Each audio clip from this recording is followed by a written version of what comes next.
I did. So first of all, Led Astray by Billie Holiday. So yes, I did. And I even optimized for sharing the screen.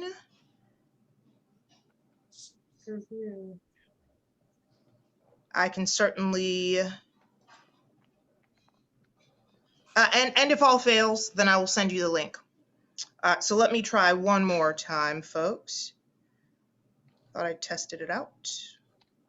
There's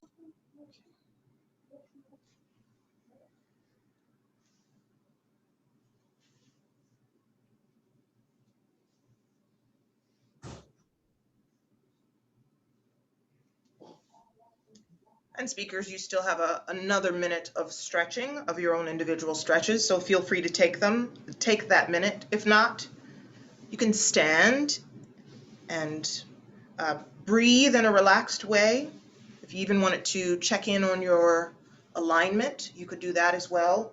But you still have one more minute to give yourself whatever feels good.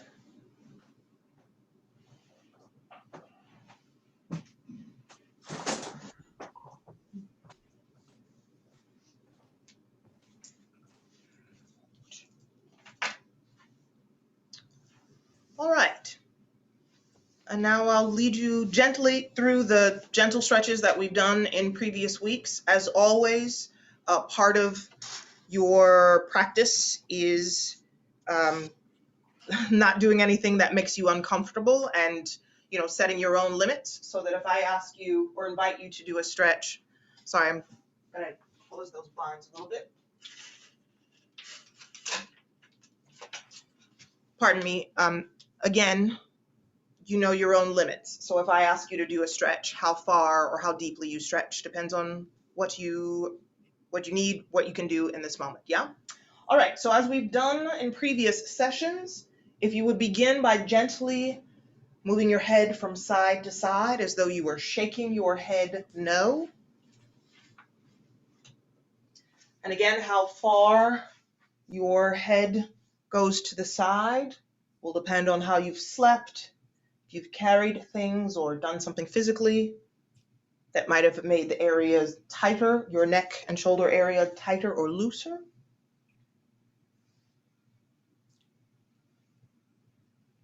And then let that move into gently shaking your head no.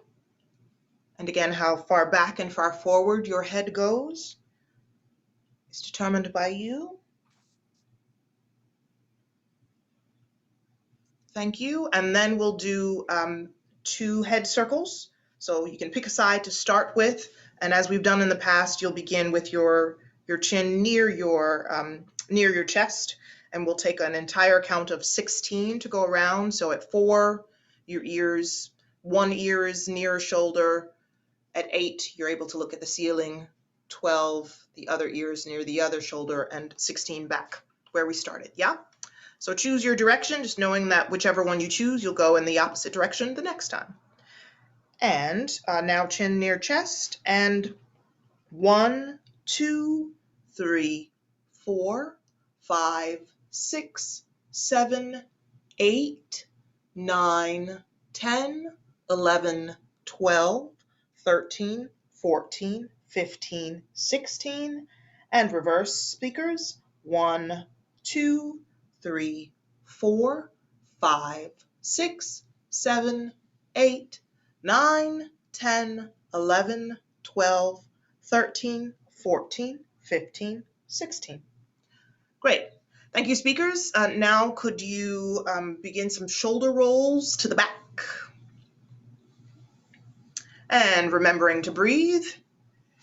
If you are like me and you sometimes have a tendency to lock your knees, you can also gently bob to remind yourselves that you don't need your knees locked at this moment. And please reverse that circle. And then, as always, the size of the circles are determined by you. So you can, as folks are doing, you can get the full arm into it or a smaller movement. Yes, I see folks doing one shoulder at a time. Excellent. And also jazzy.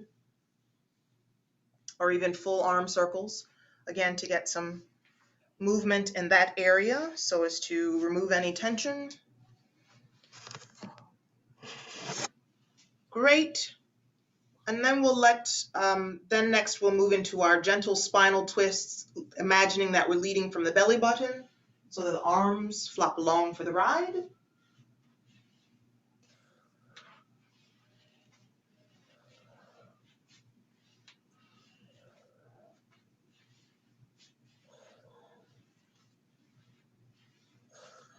And then moving into what I've called our big hula hoop circles. The direction is your preference. And then we'll reverse the direction. I'm starting to my right, but you get your choice. And then reversing that hula hoop movement. Great. And then for the legs, we'll just shake out the entire leg and foot. It's getting a little energy into the bottom of the body. Excellent. Let me go to my notepad and make sure I'm staying in the proper order. Okay, great. So before we go into the breakout rooms, I wanted to see if there were any questions about the topics. And I know there have been a lot. But questions about alignment / posture, questions about breathing, any questions about resonance or pitch? I came in late, but are you going to come into the breakout rooms and coach us, or we're coaching each other? I will, yes. I'll go. I didn't specify that, but yes, I'll be visiting the breakout rooms for sure. And are we, honestly, I'm not sure what I'm going to do, but are we supposed to be applying these to our chosen monologue or our chosen? Correct. Yes. Also, thank you for clarifying. Yes, your chosen monologue, or if you are someone who does most of your speaking extemporaneously, and you would prefer to apply breathing while speaking extemporaneously, you can do that. And the idea, if you're speaking extemporaneously, it would be a topic you know well, so that you're not expending your speaker awareness energy on your topic. I will say, if you're speaking extemporaneously and you suddenly run out of things to say, you could say apple, apple, apple, or ba, ba, ba, ma, ma, ma. Do you know what I mean? The content is less important than that you apply the principle or the lesson, as it were. Thank you for that, for clarifying that next step. Anyone else have any content questions? They can also feel free to ask me once you are in your breakout rooms. Yes, Colette. Are we should we pick one thing at a time, or kind of work on everything at the same time? Preferably one thing at a time, because as new learners, we tend to be, when we're learning a new thing, we typically tend to be less efficient at that thing. And sometimes the awareness of it can sort of max out the system. Yeah. Actually, Colette, I'm going to leave it to speaker's choice. My general recommendation is one thing at a time. And when you're beyond this course and you're setting up rehearsal or practice time, I would suggest one thing, or at most a couple of things. More than that, and your concentration and your sort of evaluation of what you're doing can get a little diffuse. But let's say 2 things max. Okay. Yeah. Okay. Is this our first time going in breakout rooms? Somehow I thought you said something that made it sound like there had been breakout rooms before, but I don't think I've missed anything. No. Class? Okay, just checking. Nope. Okay. Nope. No, and in fact, I've been firing content at you, and application is actually, no, I'm serious. It's actually as important as content. And to have you experience it and then be able to report out on it, for real. Okay. So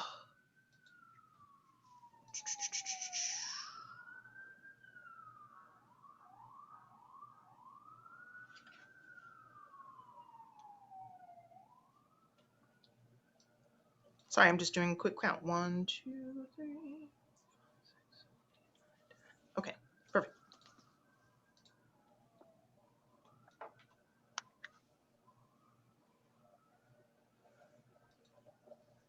Okay, Zoom has assigned you, so if you have any problems with it, go to Zoom.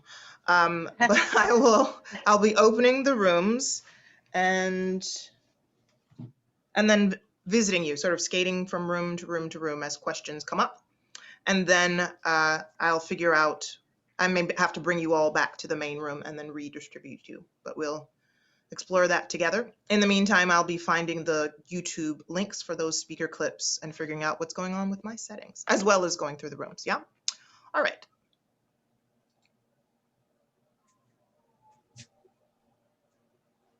So it's about 4:24 by my laptop, so let's say sessions start at 5:25. I'll broadcast that message.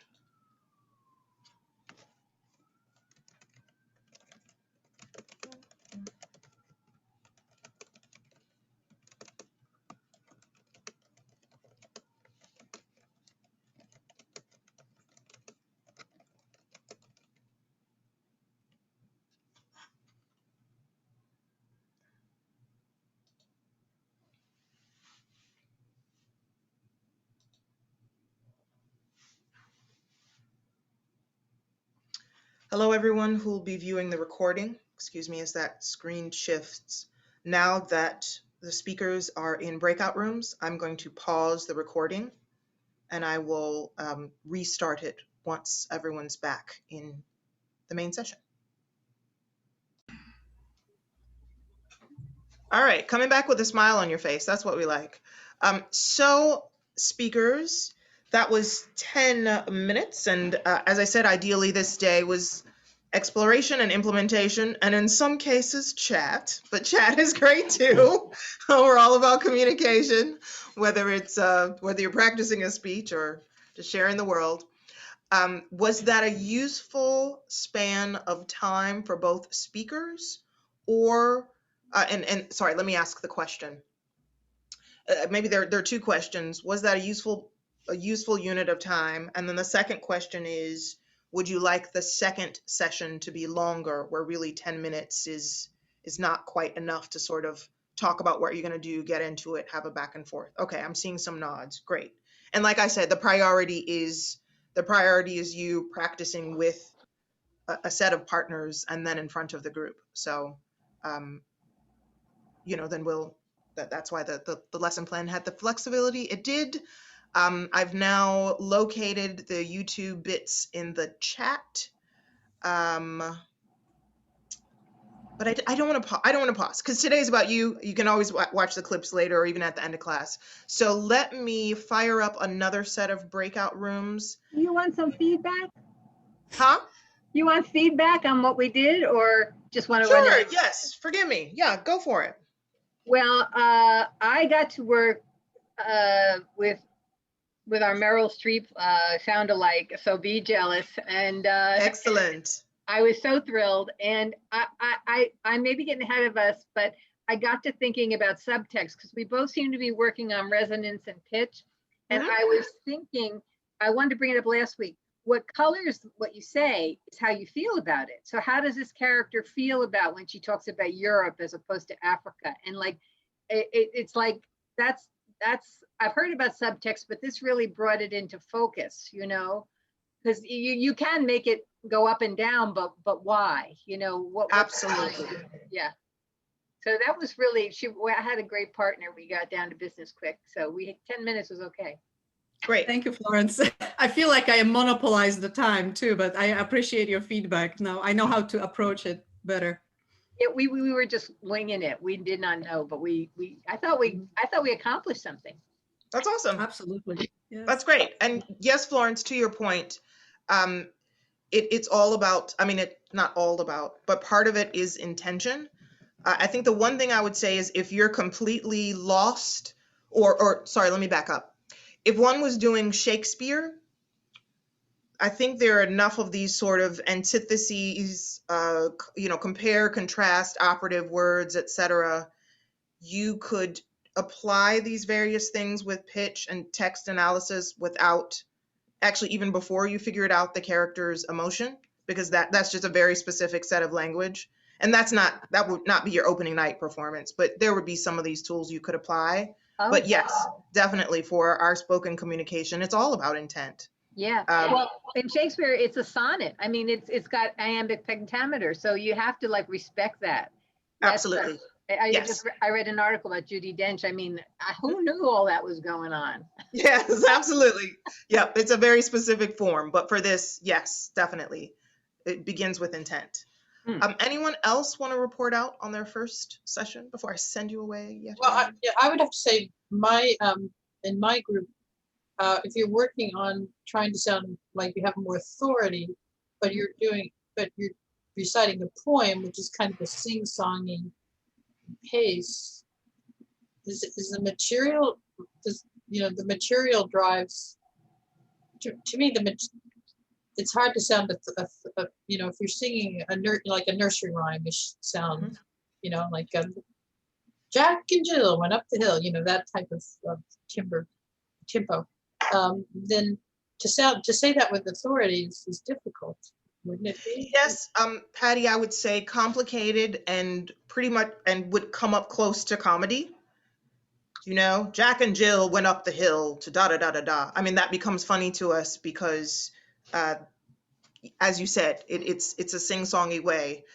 You could still use your chest voice. You could still use your middle to low tones. But yes, we're talking about a sort of combined with, or maybe piggybacking on what Florence has said, it's both the subtext / the intention and also the material. Yes, of course, there's a marriage. Okay. Thanks. Yep. So, but then again, because this is practice and exploration, since a poem is what you have, then you could practice the poem saying it confidently, knowing that there's a mismatch. You know what I mean? That it's less ideal of a match, but because we're exploring, it wouldn't be your final decision, is what I would say. Yeah. All right, folks, I'm about to send you away again. And yes, wait, Florence, was that piece or you had another question? I'm waving goodbye. I'm so corny. Just okay, wait a minute. I love it.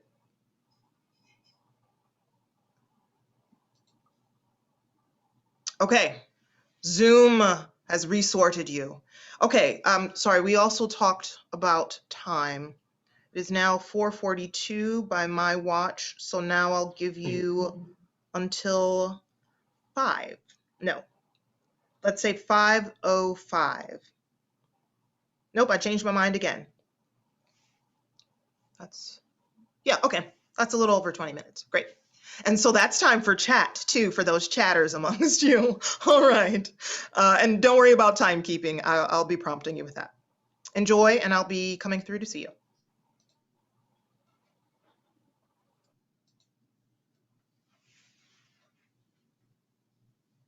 Resume the recording. Feel free to share with us, the collective, about that longer session, working on another aspect of voice and speech. And then we'll still have minutes for a few folks to share in front of the larger group. And if we don't, then we'll move that to the next week as well. But anyone had anything that they wanted to share from this second session or other questions that have come up? So either questions or comments. Well, I mean, this could be just general, but just being a woman who's trying to have a richer, deeper voice that people pay attention to and say, I love listening to that over the radio, because, women's voices that are highly pitched, they tend to be more irritating on the radio because of the frequency range and all that. So just to try to do that generally, the only thing that we've covered so far is to go into your chest voice so that you have more resonance. But when you're consciously trying to project resonance like that, you lose the acting, the real subtext of what you're saying. It's not a good technique, at least because it's conspicuous, because then you start sounding like a robot a little bit. Gee, I sound very earthy and rich, but I don't sound nearly as animated. It doesn't sound a lot of fun to listen to me. So a couple of things about that, and I see a couple nods. So Patty, to your point, yes, audio technology, radio, etc., was calibrated to the male voice. So as Patty said, it's sort of like photography was calibrated to people of European ancestry. So, well, not to get off on photography, but in the audio world, male voices, obviously they cover a range of pitches, but they tend to be what we would, in the human scale or on a piano scale would be on the lower end. And so then that's the default around the equipment. So then tones of some female voices, which would tend to, obviously have some crossover with some of the male tones and then go higher, the equipment may find them, well, actually, let's back up. First, there might be cultural opinions about female voices. Let's start with that, yeah? Right. But then the equipment at sometimes is, so the equipment may have to be adjusted so that female voices sound, Richer and the lower. yes, sound richer without sounding maybe brassy or piercing. Right. So And when you hear Linda Ellerby or Whoopi Goldberg, they have a natural, lush, lower pitched voice that doesn't sound irritating at all. But I mean, feminist, I definitely hear that higher pitchiness in my voice and in, a woman announcer, and it doesn't, I don't know. That maybe, Patty, there may also be some self-selection. I mean, models tend to be tall and slender. So it may also be that people who speak in public in media may be self-selected to have voices of a certain resonance. There's self-selection going on in a number of ways. So it may be yes, there's some cross section. To that point, as far as what I can share with you as your voice and speech instructor, I would say it's actually something, very briefly, that the field kind of struggles with, because the field of voice and speech believes that every voice can be healthy, flexible, and pleasant to listen to. And so then that is sort of the school of thought, the heart, the vibration with which we go out into the world and coach people in voice and speech. But you also live in the world and want to present yourselves using your voice and speech in certain ways. And so it's a frequent request I get, that people would like deeper tones. So that said, I can send you all, if I haven't already, I can send you YouTube links which essentially have a self-study for lowering your default pitch. I think I had said before, your voice finds its own natural middle with its nonverbals. So the way you say uh-huh or yeah or mm-hmm, those sorts of things, that's your natural, but you can safely lower your voice. Then the one thing I would say is, if that's what you choose to do, Godspeed. I would say, but then as you've said, Patty, then you don't want to settle into a monotone, even if you've discovered those lower pitches. But if it's something you strongly feel about, maybe let's communicate over email. I don't want to take up too much of this session, but if it's something that a set of people are passionate about, then it's something we can explore to make sure we explore it safely, because, I'm here to give you what you want. That said, truly, anything else so I have that as a work note. Anything else from your sessions that you wanted to share, or questions that came up? Well, this Yes, is kind of a Chris. housekeeping question. Okay, I'm sorry. Florence and then Chris. Mhm. Could we, if people are willing, get each other's emails? Because I had some ideas I wanted to share, but there really wasn't enough time, or I had some thoughts about resources, and I realized there's no way to reach this person outside. Is that something that can happen? It's really up to the group. I think in most cases, I've been blind CCing you all so that you didn't have each other's information. Okay, great. So why don't Florence, why don't I let people, I see them opting in via the chat, but I don't want to make understood. So I'll have people opt in, and then I'll share the emails of people who opted in, yeah? Oh, there was at least one email with visible addresses. Okay, in that case, I guess I will invite you not to abuse that, but if you're up for it. I would also say one potential use of that is that for folks who are comfortable sharing, you might then essentially have your own practice group that could carry on after this session that you could schedule independently. Again, if you were, that's something you all could come to outside of the session. So again, if you're interested, I'll have you opt in and I'll save the chat and share. And if you don't opt in, then I will assume that and you don't have to say no thanks, but if you haven't actively opted in to a group information, then I will assume that you're good. That was Florence's question. Florence, was there another one? Was that, okay, you're good. No, I'm good. Thank you. Okay, Chris, I want to make sure I get to your question. Sure, actually, I very much appreciated Robin's feedback during our session. She made an observation that I didn't really think about, but it makes total sense to me, is that I tend to carry a lot of tension in my jaw. And that's, it affects kind of the speed with which I speak, or with which I spoke my speech. And I could definitely tell that I was carrying a lot of tension because I could definitely feel that in my jaw right now. So that's definitely something to work on in the future, to kind of loosen that up a little bit. And I think will definitely have an effect on my speed. So I very much appreciated that. Awesome, great. Thank you so much for sharing. And tension is one of the things that we sort of will continue to undo. So first of all, maybe to be human, maybe to be tense in some ways. But if it's helpful, Chris, and dismiss it if it's not, you can also imagine a shifting energy.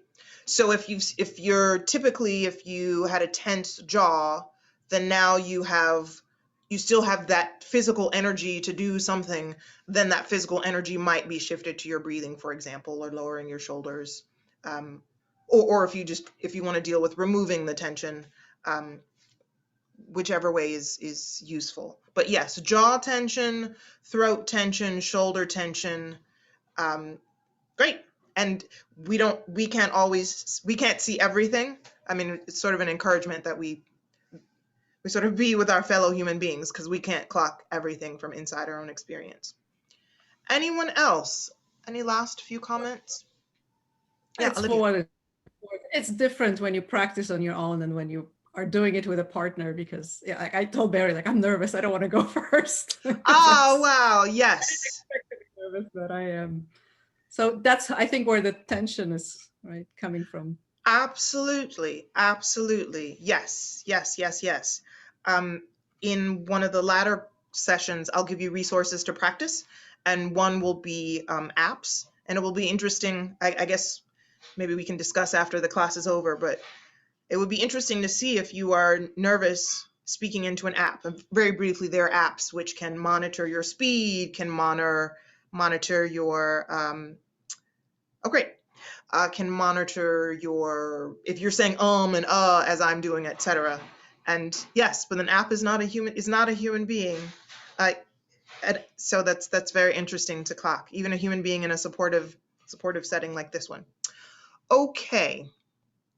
I think, folks, as you're continuing to interact with the chat, rather than rush the sharing, I think we should all watch the Morgan Freeman clips. And so for anyone who was preparing to share in front of the group, I think we will roll that into next session, if that's okay. And what I'd like to close this session, I live with my fiance, and he was like, "You're teaching during the Super Bowl?" It's like, no, I'm not. I want to make sure you get your full time, but I know, right. And I said, no, we're stopping before the game begins. But at any rate, I'd like us to. I noticed that Barry and Christopher look like they're cheering at something. I'm not sure they're listening. Oh, Patty. Yeah. Calling people out. Anyway, I think, kickoff, exactly. Kickoff is at 6:30, so I don't know. Oh, is it? Okay, I thought it was already going on. That's how Nope. I paid. No. I Okay. would have polled you all to see if people needed to absent themselves. No, some people are serious. Got to respect their sports. All right, to the task at hand. So I shared in the chat, and you'll have to scroll up to access the clips. I shared the Morgan Freeman clip, and then one Suze Orman clip. Oh, you don't see them? Do I need to reshare them? Yeah, I don't. Yeah, I see everything. All I else. see is Hugh. I don't see him. Oh, okay. So then let me. Share screen. Oh, nope. I was gonna I put them in the chat. So then I resent the Morgan Freeman clip. Do you want us to listen to them now? Yes. And So then- this we'll finish class by, I'll have you listening to the Morgan Freeman clip, and then in your own boxes, and then the Suze Orman clip, and then we'll talk about them a little bit. Okay. And it's not the entire Morgan Freeman clip. I'll let you listen to a bit of Morgan Freeman, and then give you, anyway.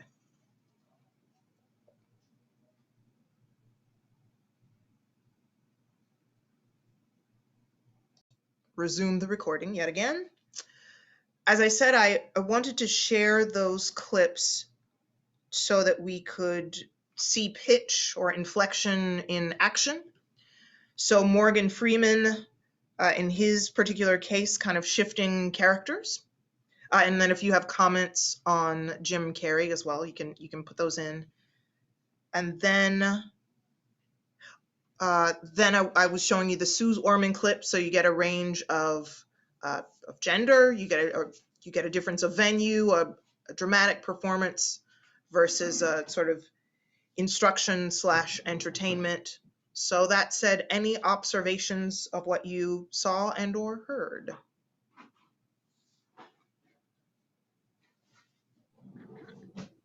Well, Morgan Freeman is like the new James Earl Jones. I mean, he's got that velvet kind of punch going on. I mean, you don't have to listen to much of him to just know that's a distinctive, would you call it a chest voice? It's like a gut voice or something, For him, well, because he has a deep male voice, it may be his gut voice. It may be his chest voice. He might have even lower to go, but yes, definitely. Did you also notice the difference between his characters? I mean, when he was sort of the cleaning a man versus God. Ben, you were about to say something? Close as I got. I mean, maybe I just didn't get to see enough of the clip, but he was okay. kind of goofy around when he was dressed as a janitor.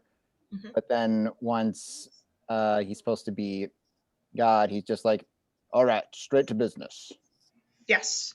And actually, Ben, great observation, and I wanted to tell Barry about that as well. That was something that we had talked about a bit. Barry, comedy gives you room, impressions give you room. I'm sorry, let me share with everyone else. The question was, for Barry's a business professional, does a lot of business speaking. His question was specifically around volume, but the same principle applies to pitch. Great ranges of volume, great ranges of pitch can be used for comedic effect. They can be used for impressions. They can be used for quoting other people. So if some of this feels like, oh, this might be a lot in my everyday life, then there are strategic places, if you like, where you could use greater pitch variation, greater volume variation was what we were discussing in the breakout, etc. So that was one thing as well. Any other thoughts about Morgan Freeman? We can also move on to Suze Orman. I mean, I'm sort of used to him in that Shawshank Redemption thing, and the various satires that he does of himself being a narrator because he's so good at it. And I thought this was interesting because he was, he was changing his volume. He was breathy, like losing the ends of his words to sound more casual. So it kind of was the Morgan Freeman that you don't really pay attention to because he's that narrator. That's a very interesting observation, Patty. film acting is often, and we'll get into enunciation next session, the speaking is much more casual because for folks who don't know, the microphone is, it's usually on a pole hanging above you and quite sensitive. So one's acting is relatively subtle. And also the cameras here, like you're talking to a friend or there. So yes, one's film acting can get quite casual. Actually, it's gotten to the point that maybe it's age too, I don't know. I now usually have closed captioning on when I'm watching things because sometimes people's delivery can be so casual that it's a little mumbly, but that just might be me. I might want everyone to speak like a Shakespearean actor, which isn't going to happen on camera. All right. Any observations about Suze Orman? She's an entertainer, an instructor, any things? Yes, Robin. I don't know if this is correct, but she strikes me as somebody who makes the most of the range that she's got, that she doesn't necessarily have a deep voice, and she's not trying to get down and do the kind of gravelly thing in order to sound authoritative, but she actually uses the rises and falls of what she's already got to make herself and make her point come across. I agree. I think especially because she's talking about topics which may make people uncomfortable, like telling people about how much credit card debt you have, yes, she's doing that to engage, I would say. So maybe some head tones, some nasal tones, but also the range, as you said, because she's a bit of a motivator instructor. So she's giving us, she might be giving us energy to engage us, and some of her critics would say to sell her products too. But yeah. But she also has quite a predictable pattern because she's always going, can you turn around? She lengthens that first word of every sentence. Can you do this or something? So she's giving it like this huge pace as she starts her sentence. So it's sort of like a structural thing she's doing.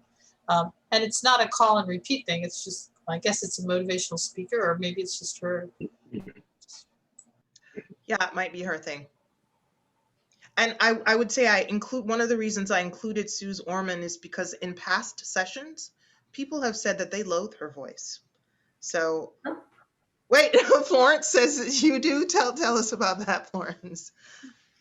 She's terrifying. I mean, well, first of all, her topic is fairly terrifying, but it's just she comes on like a carnivore, and those big teeth. It's like Tyrannosaurus Susie, Hold it. We're sounds talking like about voices and not appearances. Yeah, voices. But Sorry. Well, no, I don't like her voice. Okay, I don't mean to be rude to Susie, but she could care less. But she's like, she's, by the way, she's an older person. She's like 66, and she's got that shouting voice, I don't know. But Seems she like you might have kind known. of, in this setting, she kind of sounds like a televangelizer, she's A little like, bit. So, and actually to that, and again, it appears that opinions are mixed, but yes, televangelizing, that's not a casual observation, very much. She is trying to move the crowd. And so for some folks, it's too much. But for other folks, it's the energy, it's the entertainment they might need. I mean, someone asking you to turn to someone and tell them how much debt you have is, so it might need to be so far out there it's fun. But, and I guess I'll conclude this session by saying the point is that pitch, inflection are there as colors of your palette. And that's the first thing I want to say. The second thing I want to say is it's okay. So we're practicing more next week in every session. It's okay if your first couple of explorations are worky. If you and your partner find them laughable, or what we would say, not the final choice. Do you know what I mean? Like, that's the very nature of learning a new skill. So I also want to say that it's okay. It's okay that Patty found speaking in her chest voice on her poem Ridiculous, because this is not the final thing. This is the beginning. So if she were figuring out how she wanted to share her poem at the end of her rehearsal, she would keep some of it and the rest of it she would let go because it was less useful. Do you know what I mean? So I also want to give you, and I know this is a high achieving, ambitious group. I also want to give you I want to give you permission to be in a learning posture, which means things are going to be a little like this until they're what you want to keep. So just create room for yourselves. It sounds like your partners are definitely creating that room, but I want you to create that room for yourself. Like, okay, I just gave myself a note. We're going to make some things next week. We're going to make sure we're ridiculous on purpose. Do you know what I mean? So that you know, but there's also going to be something a nugget of something to keep in being ridiculous. Yeah. Okay, great. Plans. It's now 5:31 by my laptop. It's been a pleasure. I'll send you summary. I'll figure out what we're going to do for folks who are interested in the pitch. Also, maybe a separate email for folks who wanted to share their email addresses. Yeah, and we'll go like that. And if I can find some other useful YouTube speaker samples, we can fight about that next week. Discuss. Just kidding. Anyway, have a great evening for those watching the Super Bowl. Have a great time watching it, and I'll see you again next Sunday. I'll also stick around in case folks have last minute questions. I have a question. Okay. Otherwise, I'll see ya. Have a great one. Oh, can I ask I a had question? a quick question. When you just sure. said it's okay if some of the things are not working, did you say working or Yes, I'm sorry. Okay, What I meant was effective, interesting, Florence, that the purpose of rehearsal, of practice, is for learners is to both practice a thing. Well, sorry, let me separate them. There's learning a thing and then there's practicing a thing. When you learn something, it's going to be, you have to go slowly. That's why we ask, what are you working on? Because it's less efficient. So then that's learning a thing. Then practicing a thing, let's say if you're practicing your great text for a performance, you might say, oh, today I'm going to see what I can discover if I use a wide range of pitches, or if I do this, or if I do that. Some of whatever you experiment with or you practice with, you're going to keep, i.e. it's working, as in it's effective or useful to retain for the future. And then some of it is going to be, you'll say, well, that wasn't useful to use a cartoon voice for this monologue, for example. But that one word I said, yeah, it was really funny when I went up to my high pitch. I think I'll use that. That's what I meant. Yeah, gotcha. Thank you so much. For sure. Enjoying the class. All right. Thank you. Oh, Yes, my folks sticking around are oh, yes. can I ask one question? It Yeah. came up when I was with Patty. When I was reading, sorry, I have something in my throat, but when we were when I was reading, which is a newspaper article, but it's not like a hard news story, it's a feature. And she said, well, why are you reading this? Like, are you just imparting information, or is it was kind of travel related? Is it a travel log, or is it like, are you trying to more tell a story? Do you think that's really helpful to have an intention, like I guess as you would as an actor, before you read something, as opposed to just the vocal quality? I think the question is, there are a couple of things. I think first, you can practice something just to practice it. Certainly in this class you could, and that would be its own sort of exercise. But that would be its own sort of exercise, and that has value. But then she was asking maybe a more advanced question, which is what is the speaker's intent, and then that can be the journey there. So it can be either. So you won't, Okay. Yeah, but yes, it can be either. So sorry for such a wishy-washy question, but they're slightly different. You could practice pitch, but you could also say, I'm going to, and that would be a sort of over there. Then you could also say, my intention is to entice this person to click on the link at the end, and then you could see how that affects your intention. and inflection. So yeah, it can be both, Thank you. for sure. Other folks, Chris, did you have a question? No, I'm just listening to learn. Awesome, you're hanging out. Great, that's great too. Florence, did you have a question? Nope, I'm good. Okay, all right, great. Bye, everybody. Cool. It's been a treat. I'll see you Bye. next week. Enjoy the Okay. game. Bye. Bye, Chris. Have a great one.